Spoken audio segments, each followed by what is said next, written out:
suite dans Web Presse, mesdames et messieurs, bonjour. Ferdinand Cambéré, secrétaire permanent adjoint du PPRD, condamné à 6 mois de servitude pénale au PPRD Loncry, à un procès politique. Est-ce que le PPRD n'a pas raison? Nous en parlerons. Dans cette émission, nous parlerons également de la rentrée parlementaire. Mesdames et messieurs, dans ce dossier, nous allons évoquer la problématique de l'accident qu'a eu lieu récemment, l'accident routier, de circulation routière, et les députés ont péri sur Maïndombe. Vous en savez bien sûr, nous en parlerons également dans cette émission, et je rappelle que ces députés venaient répondre à l'invitation du chef de l'État, Félix-Antoine Tshisekedi Tshilombo. Le dossier 145 territoires sera également évoqué. Vous êtes au courant que le Conseil économique vient d'annoncer le décaissement des fonds. Nous en parlerons. Bienvenue dans Web Presse. Alors sur ces plateaux, je suis avec 4 journalistes. Je suis avec Olivier Mbulu, à qui j'ai dit bonjour et bienvenue. Bonjour à vous, merci d'avoir associé ce Web Presse. C'est vraiment une grande première pour moi. En tout cas, merci Olivier. Et juste à côté d'Olivier, je suis avec Patrick Lumbala, à qui j'ai dit également bienvenue. Merci Magui Ngalamoleme, merci à tous les téléspectateurs qui nous regardent en ce moment. En face de Patrick Lumbala, je suis avec John Loudal. Bonjour. Bonjour Magui Ngalola. Ça va, ça va. Très bien. Merci. Je rappelle que nous sommes également avec Siméon Isako qui est juste à côté. Je vais le prendre tout à l'heure, mais vous le savez, nous sommes tous Congolais et nous avons un grand événement qui pointe déjà à l'horizon. D'ici là, ça sera le 25 mars 2022. C'est déjà pour le vendredi prochain, le match aller du barrage entre la RDC et le Maroc. Alors Olivier Mbulu, dites-nous un peu. Où est-ce qu'on en est avec les préparatifs? Oui, Magui, la tension monte. À moins d'une semaine de cette joute continentale entre le Maroc et la RDC, dont nous sommes à 90 minutes de la qualification de Léopard, qualification qu'on qualifie d'historique. Vous savez, depuis 1974, la RD Congo n'est pas plus à la phase finale de la Coupe du Monde qu'organise la FIFA. Donc, il y a cela plus de 47 ans. Vous et moi, peut-être, n'étiez pas encore nés. Selon l'histoire, on nous parle que non. Attention, tu ne connais pas mon âge. Allez-y. Voilà, donc les jours sont comptés. Donc nous sommes à moins d'une semaine. Et les préparatifs vont bon train? Très bien. D'ailleurs, les préparatifs vont bon train. Pour preuve, le sélectionneur national Hector Cooper Raoul a convoqué 27 joueurs. Donc, parmi les 27 joueurs, il a préféré prendre seulement 3 locaux et 24 professionnels. Et il s'agit de qui? En fait, la liste est longue, je risque peut-être, au regard du timing que nous avons parti. Oui, c'est la grande nouvelle, Maginga Lamolume. Donc, Mecha qui hésitait, oh non, il avait des problèmes politiques d'asile. Non, c'est archi faux. Donc, Meshak Elia, le chouchou du public congolais, sera bel et bien présent à Kinshasa. D'ailleurs, demain, il sera avec nous à Kinshasa. Donc, il a répondu à l'invitation de Hector Cooper pour jouer le match aller le 25 mars prochain au stade de Marty. Alors, parmi les joueurs convoqués, la plupart des joueurs, en tout cas, ils ont participé à la phase qualificative. Hein, ils ont participé à la phase qualificative. Oui, voilà, donc voilà. Donc la liste, elle est là. Donc la plupart, la quasi-totalité des joueurs convoqués, ils ont pris part à cette phase qualificative, hormis la présence de Mpoku qui ne venait plus, et puis Samaï Peko, qui n'était pas sélectionné. Qui n'était pas sélectionné, en tout cas on a pensé à lui.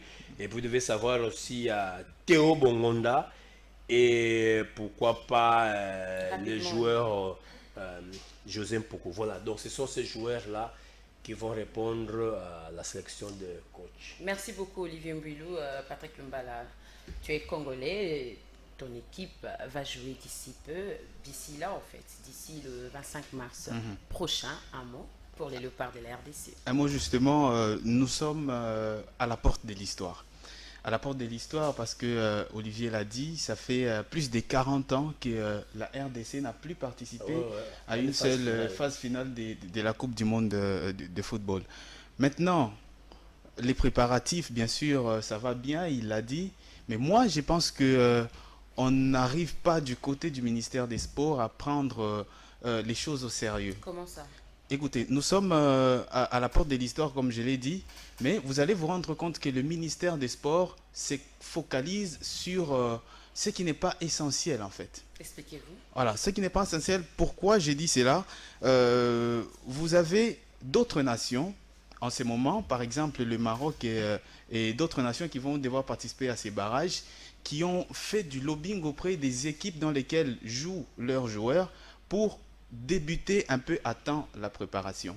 Mais chez nous, en RDC, les joueurs, c'est maintenant qu'ils commencent à venir. Il y a Mbokani qui est déjà ici à Kinshasa et les autres vont venir alors que le match, c'est pour la semaine prochaine.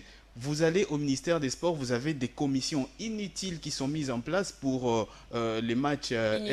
Des commissions inutiles qui sont mises en place, qui vont prendre de l'argent sûrement, alors que le ministère des Sports devait se concentrer sur l'essentiel, qui est la préparation des joueurs.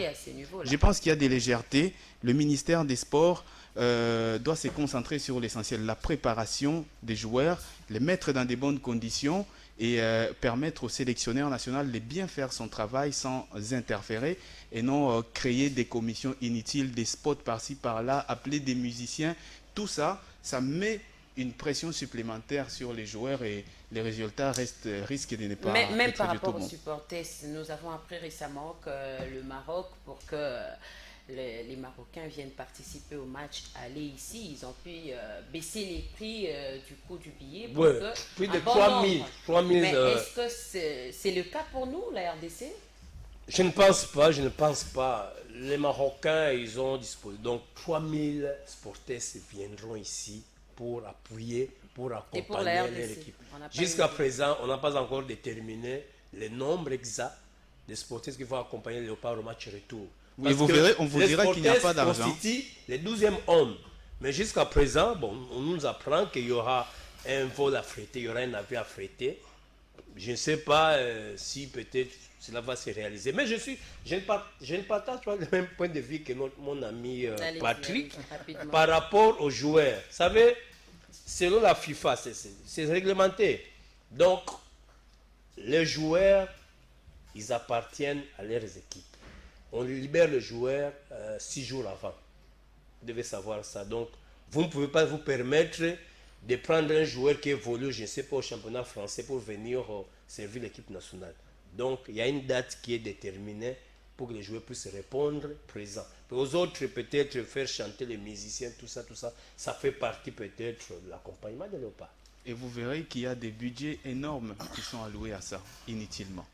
Alors, John Loudal, on apprend sans rien à voir avec la haine. Il y a d'autres Congolais qui pensent que déjà la RDC ne peut rien espérer avec ce match aller.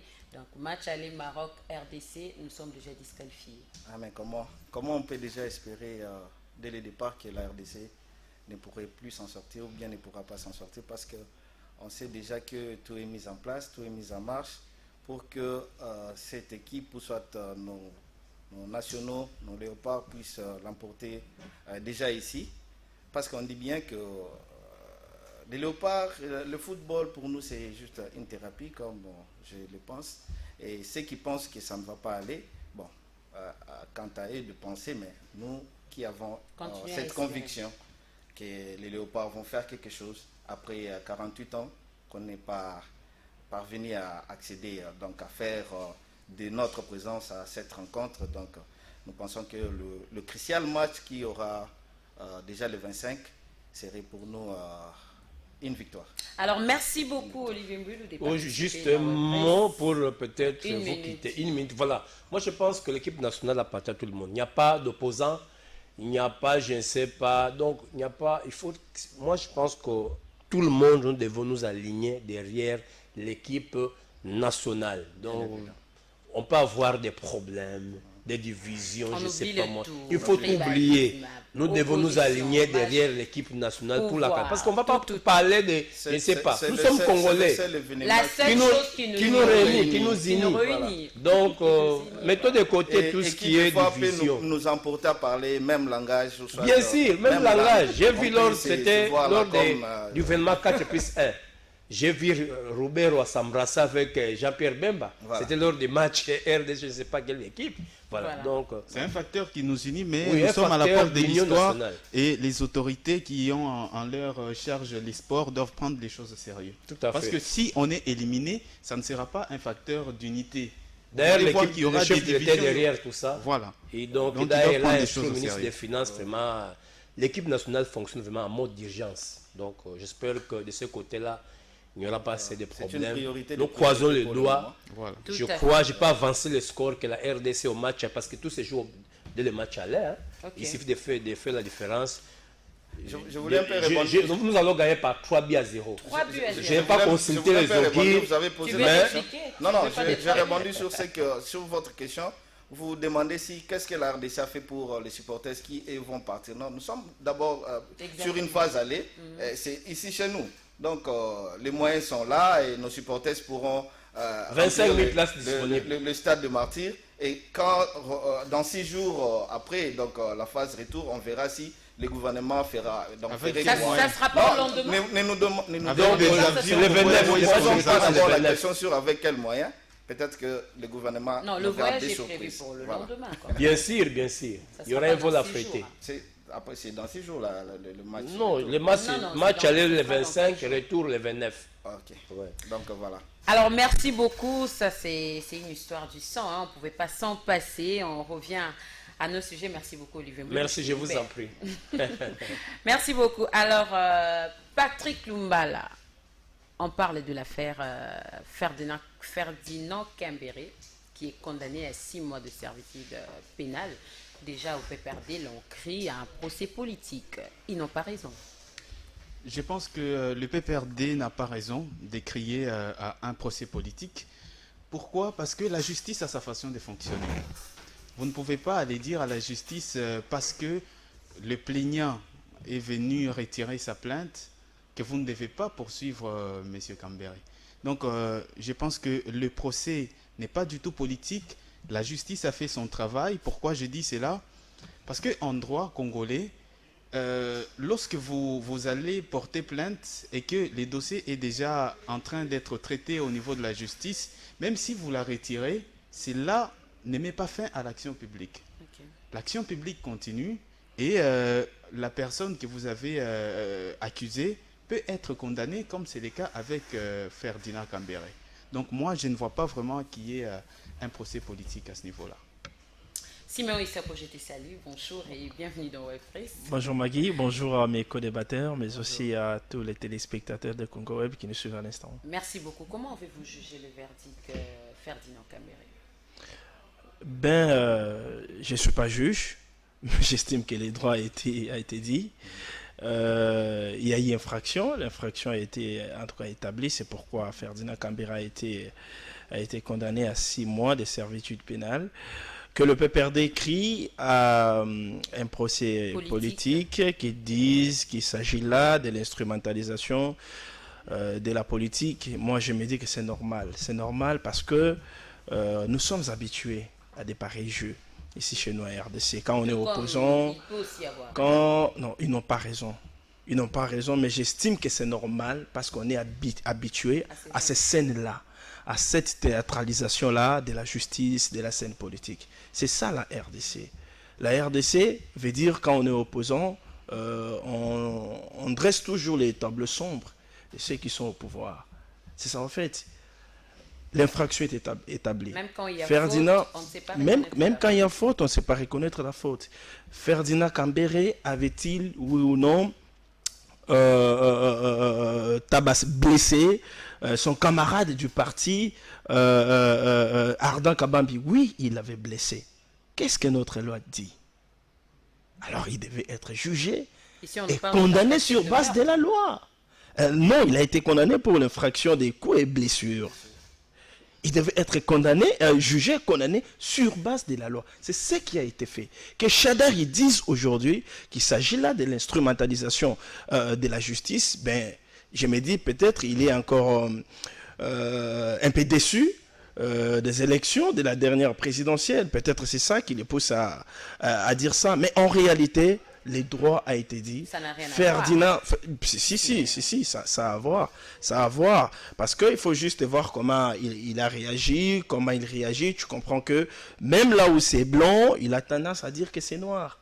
Donc moi je ne vois pas Chadar accepter aujourd'hui qu'un Congolais lambda, un citoyen congolais en train de passer par exemple, et prendre une pierre, jeter sur son fils va en justice et on ne condamne pas ces Congolais là. Je ne vois pas Chadar l'accepter. Mais pourquoi si on condamne Kambere, Chadari, le PPRD dans son ensemble, doit crier à la victimisation, doit crier à l'instrumentalisation de la justice? Non, ça doit s'arrêter. Si nous voulons développer la RDC, si nous voulons d'une justice distributive, équitable, juste, nous devons arrêter avec ce comportement. Et ce comportement-là doit cesser à partir de nos politiciens. Alors John, puisque nous parlons de Chadari, j'en profite directement. Vous avez suivi Chadari appel à des élections sans la nouvelle CENI. Comment jugez-vous sa demande? Tu penses que c'est réaliste? Bon, c'est ce que je disais, chacun a son point de vue à mettre. Ça n'engage que M. Chadari qui, de son temps, se faisait appeler coup sur coup, mais nous ne semblons pas voir maintenant les coups sur coup. Réfuter l'équipe actuelle de la CENI, c'est remettre en cause tout ce qui a été fait. Parce que vous allez entendre que pour qu'on mette ces processus, soit pour que ces bureaux soient en place, les PPRD s'étaient d'abord retirés. Ils n'ont pas participé à cette mise en place de l'équipe, et refuter l'équipe pour le moment, c'est comme si... Parce que selon eux, au départ, Kadima roulait pour Félix-Antoine Tshisekedi. Bon, est-ce qu'ils ont des preuves? C'est là où il y a un problème avec nos hommes politiques. Donc, Kadima a roulé avec Félix parce que ils l'ont vu où, il a fait quoi pour Félix, on n'a pas de preuves. Arriver aujourd'hui à dire que non, cette équipe n'irait pas pour de bonnes élections, c'est mettre en frein pour ces processus à venir, alors que tous nous attendons à un processus électoral en 2023. Donc, selon moi, j'estime que M. Chadari n'a pas du tout raison de nous refuser cet événement, soit ces rendez-vous de 2023. Patrick Lumbala, Chadari aujourd'hui hausse les tons pour dire non au bureau de la Commission électorale nationale indépendante, donc le bureau Kadima. Aujourd'hui, certains se posent la question de savoir est-ce qu'aujourd'hui Chadari peut s'élever pour dire non, vraiment en ce moment, contre ou être contre le nouveau bureau de la Commission électorale nationale indépendante après tout ce qu'il y a eu lors des dernières élections? Alors, avant d'en venir à cette question-là, je vais glisser un mot par rapport à la condamnation de Ferdinand Kambere très rapidement. C'est vrai que le droit a été dit, le juge a fait son travail, mais moi j'estime qu'il y a eu un peu sévérité dans les chefs du juge. Parce que lorsque un magistrat instruit un dossier, comme celui qui opposait Ferdinand Kambere à M. Ardan Kabambi, il l'instruit à charge et à décharge. Ça veut dire il l'instruit en regardant des éléments qui sont pour monsieur Kambere et des éléments qui sont contre M. Kambere. Et en l'occurrence, lorsque Ardan Kabambi s'est décidé de retirer sa plainte, c'est un élément très capital qui devait être mis en faveur de M. Ferdinand Kambere. Chose qui n'a pas été faite. Qui n'a pas été faite et condamner M. Donc l'action n'a pas été considérée. L'action, évidemment, n'a pas été considérée parce que le fait que le plaignant vienne retirer sa plainte, c'est quelque chose de très important pour la personne qu'on accusait. Donc ça devait jouer en faveur de Ferdinand Kambere. Mais voir le juge condamner Ferdinand... Tu es d'accord avec Écoutez, laissez-moi terminer mon idée. Mais là, il se contredit. Je ne me contredis pas. Si, tu t'es contredit. Je suis journaliste et j'ai fait ce qui doit être le plus possible. Il est en train de faire une mise au point. Écoutez. Il s'est contredit. Il s'est contredit.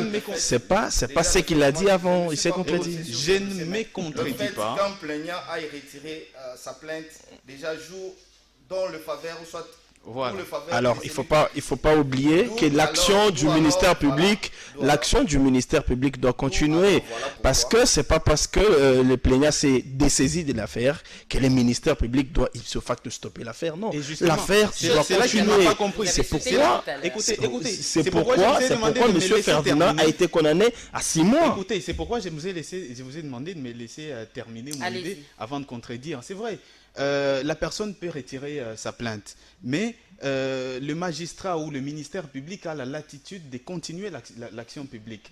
Mais la chose que moi je révèle ici, c'est le fait que le plaignant ait retiré sa plainte et que cela ne soit pas considéré par le magistrat. Je pense que c'est un tout petit peu sévère. Pour toi, qu'est-ce qu'il fallait qu'il fasse? Alors, pour moi, ce qu'il fallait que le magistrat fasse, c'était de considérer d'abord le fait que le plaignant principal a retiré sa plainte et de mettre cela en faveur de M. Ferdinand Cambéré. Lorsque vous regardez la peine qui est infligée à Ferdinand Cambéré, c'est la plus grande peine dans l'infraction des coups et blessures volontaires. Comme pour dire, Chadari a raison. Des 6 mois. Écoutez, je ne donne pas de raison à Chadari. Je suis en train juste d'analyser les faits. Quand il estime que le procès est politique. Je suis juste en train d'analyser les faits. Et je pense que lorsque vous regardez la peine qui est infligée à Ferdinand Cambéré, c'est 6 mois de servitude pénale. Et les 6 mois, c'est ce que prévoit le Code pénal congolais à son article 46, si je ne m'abuse pas, pour l'infraction des coups et blessures volontaires. Moi, je pense que le fait que M. Ardant Kabambi ait retiré sa plainte, ça devait jouer en faveur de Ferdinand Cambéré. Et les juges pouvaient, par exemple, selon moi, se limiter à une peine d'amende pour toute la procédure qui a été entamée jusque-là contre M. Ferdinand Kabambi, au lieu de lui infliger la plus grande peine que prévoit la loi quant à en cette matière-là. Siméon Issako, satisfait? Moi, je ne suis pas satisfait parce que, comme je l'ai dit, c'est l'état des droits. On a tous voulu l'avènement de l'état des droits dans les pays. Eh bien, nous assistons à l'état des droits. L'état des droits, ça ne veut pas dire que je sois dédouané, même si j'ai mal fait. Ce n'est pas ça l'état des droits. Moi, je n'ai pas dit l'état que des quelqu'un droits, soit dédouané. S'il vous plaît, l'état des droits, c'est aussi accepter d'être condamné lorsque vous avez mal agi. C'est le cas avec Ferdinand Cambéré. Mais donc, quand même Patrick mais l'action n'a pas été je vais rebondir sur cet aspect-là. Donc, si cet aspect-là des choses n'avait pas été pris en compte par les juges, on ne serait pas parti de la peine capitale à 6 mois. Nous sommes partis de la peine capitale à 6 mois. C'est le magistrat lui-même qui a disqualifié. S'il vous plaît. Il faut être quand même dans les faits. Je suis dans les faits. C'est le magistrat lui-même qui a disqualifié Je suis dans les faits. On a pris en compte tout ça. On a pris en compte tout ça. C'est pourquoi nous sommes partis de la peine capitale à 6 mois. Et donc, Ferdinand Cambéré a déjà passé, à moins que je me trompe, près de 3 mois en prison. Il ne lui reste plus que 2 mois ou 3 mois. Il va sortir. Je ne trouve pas de problème. Vous ne trouvez pas de problème? Allez-y. Allez passer 2 jours à Makala. Mais je ne peux pas les passer 2 jours, ne serait-ce qu'une seule nuit à Makala, parce que je n'ai pas commis d'infraction. Nous sommes en face d'une personne... Mais lorsque vous minimisez le fait de passer 2 mois dans la prison... Mais que voulez-vous? Il est tombé dans une infraction. Il est tombé sous le coup de la loi. Mais heureusement que M. Ferdinand il doit répondre. A prévu d'interroger appel. Et je pense qu'à ce niveau-là, les juges, le prochain juge qui va devoir statuer sur le dossier peut lui donner raison si seulement la loi est dite. Alors, que dites-vous de la demande d'Emmanuel Chadari par rapport au bureau Kadima? Par rapport au bureau Kadima... Lui qui dit oui aux élections, mais sans l'actuel bureau. Écoutez, ça c'est... Je pense que M. Emmanuel Ramazani Chadari est en train d'avancer des arguments qui sont peu réfléchis. Pourquoi appeler aux élections dans les délais? Mais vous savez... Mais s'il ne fait pas confiance à ce bureau? Écoutez, mais nous savons tous comment le bureau Nanga a été mis dans ce pays. C'était sous le règne le régime de Joseph Kabila avec Emmanuel Chadari et consorts. Suivi récemment, il y a eu les gens fustigent et les gens... Bon, ce qui est sûr, c'est qu'il n'y aura jamais de consensus. Il n'y aura jamais de consensus dans la désignation des animateurs de la CENI. Ça a toujours été comme ça, c'est la démocratie. Il y aura toujours ceux qui seront peu et qui vont perdre, et ceux qui sont majoritaires qui vont devoir remporter. Mais je pense que appeler à ces jours à des élections sans l'actuel bureau de la CENI, c'est dire carrément qu'il y ait glissement, qu'il n'y ait pas carrément élection. Donc, Siméon Isako, entendre Patrick Lumbala, on peut dire que la demande de Chadari est réaliste. Je vais d'abord dire à Patrick que nous ramener à cette comparaison d'étudier comment les bureaux Nanga a été installés et peut-être comparer au bureau Kadima est une erreur. Il ne faut pas comparer les deux bureaux parce que les bureaux Nanga a été mis en place dans toute irrégularité. C'est différent du bureau Kadima qui a été mise en place dans la régularité. Vous allez vous rappeler que Kadima a été désigné par la majorité des membres des confessions religieuses. Et donc, il n'y a pas eu... douteuse, je ne sais pas, parce que le consensus ne veut pas dire unanimité. Ça, on ne doit pas oublier. Consensus ne veut pas dire unanimité. C'est pas parce que les CC, c'est pas parce que l'Église catholique n'avait pas voulu des Kadima qu'il ne fallait pas parler du consensus. Non, consensus n'est pas synonyme de l'unanimité. Non. Donc, il a été désigné par la majorité, conformément à leur charte. C'est pourquoi son bureau est aujourd'hui installé en bonne et due forme. Et donc, aujourd'hui, n'est pas aller aux élections avec les bureaux Kadima, c'est faire les lits de glissement. Alors qu'ils sont en train de chercher les élections, ils sont en train de chercher les élections, au même moment, ils sont en train de refuser les bureaux Kadima. En tout cas, c'est contradictoire. Je sais, d'après plusieurs informations, je suis en tout cas désolé de les citer. Je sais que M. Fayoulou, je sais que les camps de M. Kabila, je sais que les camps de M. Katumbi ne veulent pas leurs élections. Je sais qu'ils veulent tout faire pour pousser Félix Tshisekedi à un dialogue. Mais nous, Congolais, nous sommes contre ces dialogues. Nous, Congolais, nous disons à Félix Tshisekedi que s'il ose nous amener à un dialogue, eh bien, il n'aura pas à faire seulement à la communauté internationale qui exige à ce qu'il y ait élection, mais il aura affaire aux Congolais. Il aura affaire aux Congolais. Donc, les camps Fayoulou, le camp Kabila, les camps Katumbi veulent pousser Tshisekedi à l'erreur. C'est pourquoi ils sont en train de multiplier les stratagèmes. C'est pourquoi ils sont en train de récuser à la fois les bureaux Kadima, mais aussi demander les élections. Ils veulent nous plonger un peu dans cette sorte de confusion-là pour qu'on ne comprenne pas finalement ce qu'ils veulent. Mais nous avons déjà détecté leur jeu. C'est pourquoi, sur ces plateaux, une occasion de dire au chef de l'État que nous devons aller tout droit vers les élections. Que Chadari réclame les élections aujourd'hui, qu'ils disent que je ne veux pas de l'organe organisateur des élections, mais c'est contradictoire. Qui va alors organiser ces élections ? Alors, si Chadari veut qu'on mette en place une nouvelle CENI, mais ça va encore nous prendre du temps. Si aujourd'hui Félix Antoine Tshisekedi s'est décidé d'être démocrate et puis il s'est dit, bon, au nom de la paix, on rassemble tout le monde autour d'une table, allons-y au dialogue. La démocratie, c'est quoi? La démocratie, c'est aussi cette décision de la majorité sur la minorité. C'est ça la démocratie. La démocratie, c'est aussi le respect de la Constitution. La Constitution a déjà prévu qu'on ait les élections après chaque 5 ans. Et lui qui doit financer l'organisation des élections a dit qu'il est prêt pour qu'il y ait les élections. Lui-même l'a dit en Belgique, à Bruxelles. Il a dit à notre concert, Colette Brackman, que s'il n'organise pas les élections, en tout cas, il aura les Congolais sur son dos. Bon, je l'ai dit en d'autres termes. Il aura les Congolais sur son dos. Donc, il est conscient du fait que ne pas organiser les élections, ça serait un échec, je vais dire, pour lui. Et donc, c'est ça la démocratie. La démocratie ne veut pas dire appeler Fayoulou parce qu'il veut se refaire la santé financière, appeler Katumbi parce qu'il veut aussi il va très, très, très mieux se positionner, appeler Kabila pour qu'on soit autour d'une table et discuter encore. On va discuter de quoi? Est-ce qu'il y a une crise? À ce stade, à ma connaissance, il n'y a pas de crise. Il n'y a pas de crise. On dialogue lorsqu'il y a des crises. Mais parce qu'il n'y a pas de crise, nous allons aller tout droit vers les élections. La CENI déjà est dans cette opération des réarmements de ces agents qui vont descendre sur le terrain pour la cartographie. Et donc, nous sommes déjà en train d'avancer. Il y a déjà des soutiens qui se prononcent, ça et là. La SADC, au niveau de la communauté internationale. Nous aurons les élections en décembre 2023. Merci beaucoup, Simon Isako.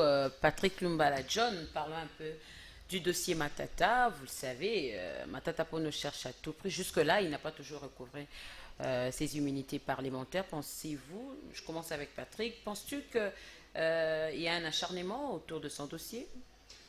Je pense qu'il y a, je ne qualifierais pas cela d'un acharnement, mais que le bureau du Sénat doit aussi faire la part des choses.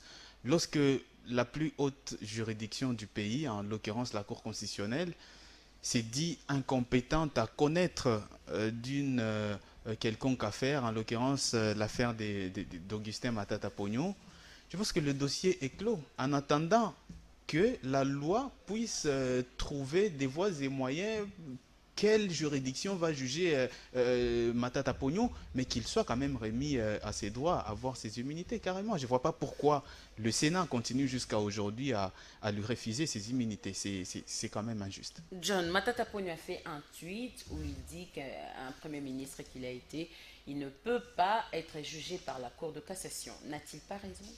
Bon, il est à revoir que c'est la Cour de cassation qui soit comme juge naturel des anciens premiers ministres, ou soit des présidents de la République, à ce que je puisse voir, parce que la Cour constitutionnelle déjà s'est déclarée ne pas être en mesure de porter un jugement sur ces dossiers. Mais hélas, il se réfère qu'on doit encore revoir dans la loi. Est-ce que la Cour de cassation est plutôt, oui, la Cour de cassation est-elle plutôt en mesure de porter un jugement sur le dossier Matata Ponyo? C'est là où il y a un couac. Madame, je vais dire une chose. Il faut qu'on revoie un peu, notre constitution sur ce qui est des clauses, soit ce qui est des verrous dans la prise en charge, soit dans le jugement des anciens premiers ministres et présidents de la République. Parce que ces faits nous amènent à tout ce qui se passe aujourd'hui comme scène, acharnement ou pas acharnement. C'est dans ça que nous sommes en train de nous plonger. Vous avez parlé de la démocratie, le chef de l'État qui est démocrate, mais la démocratie va de même que celui qui accepte ce qui est de la voix de la majorité. La majorité, lui, en tant que président, garant de bon fonctionnement et des institutions, donc, a se prononcé pour dire que non, on doit aller aux élections. Je rebondissais sur la question posée à notre ami Siméon. Donc, les élections doivent se tenir dans les délais, selon que le président, le garant de la République, le veut. Les autres là cherchent à s'attacher à ce qui est donc ce pouvoir qui est en train qui les a déjà échappés. Ils veulent se refaire une santé financière comme Siméon l'a dit, et ça ce n'est pas possible. Ça ne vaut pas pour la volonté de la population. La population veut voir les élections se dérouler. Moi je ne pense pas qu'affirmer qu'ils veulent se refaire des santé financières, c'est quand même beaucoup les accuser. Ils sont dans leurs droits. Ils sont dans leur droit d'opposant de contester parce qu'ils ne se sont pas retrouvés dans... Patrick, les droits d'opposants, c'est de faire avancer les choses. Ce n'est pas de faire ramener les choses au bas niveau, soit à un freinage, soit à enfreindre à un processus, soit à un phénomène qui doit se passer normalement. Donc, un opposant est là pour amener des idées, pour amener les choses à ce que les choses se réalisent telles que la Constitution les prévoit. Mais quand vous trouvez déjà qu'il y a des opposants qui sont là pour amener les choses au freinage, c'est que là, il n'y a plus un bon jeu. Alors, Simon Isako, un mot par rapport au dossier Matata. Qu'est-ce qui dérange? Qu'est-ce qui bloque? Qu'est-ce qui fâche? Ce qui dérange, ce qui bloque, ce qui fâche, moi je me dis que la Cour constitutionnelle avait déjà pondu un arrêt pour ce qui concerne le dossier Matata Ponyo. Je crois que à mon niveau le dossier était déjà un peu clos.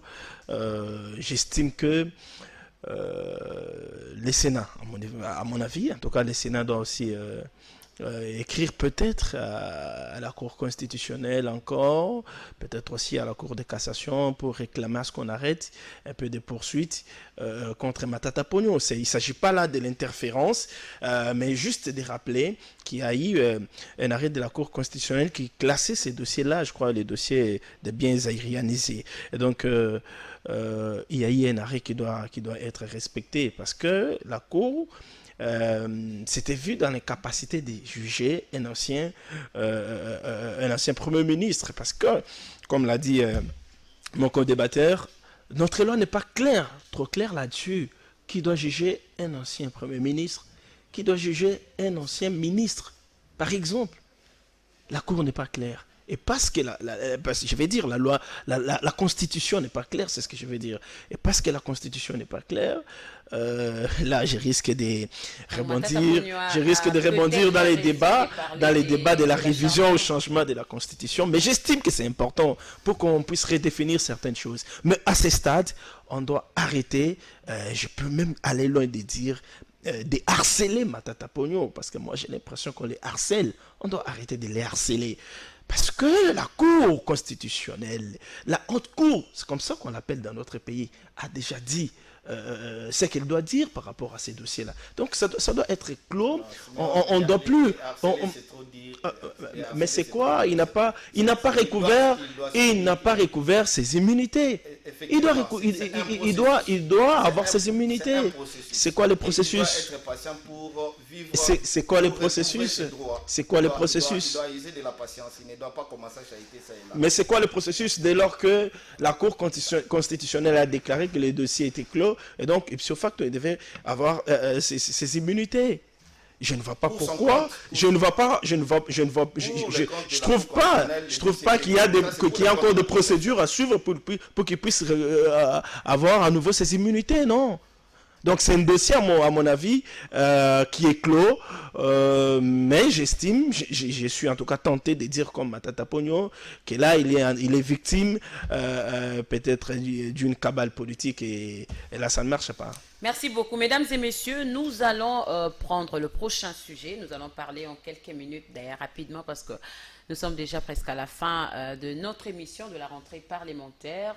Je te prends directement. Comment trouvez-vous les orientations des présidents de deux chambres du Parlement? Ben, c'est la coutume, c'est l'habitude. Ils ont toujours dit les mêmes choses.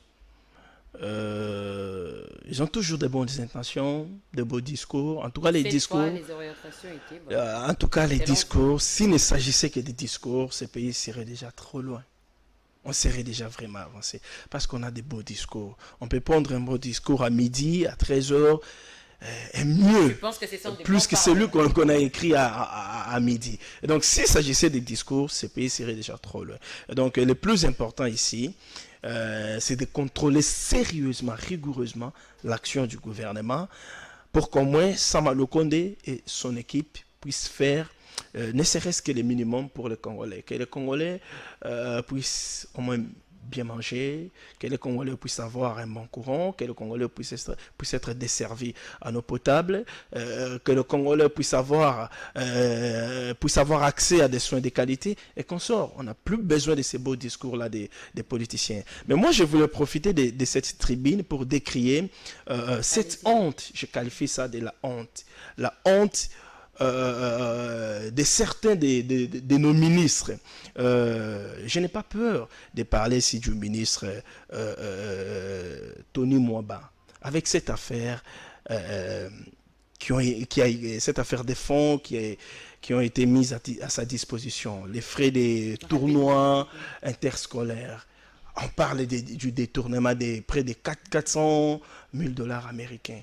Et il se lance à un jeu de ping-pong avec l'IGF, parce que simplement, il ne veut pas qu'il soit contrôlé. Donc, c'est un ministre qui estime qu'il est intouchable, alors que nous sommes en plein état de droit.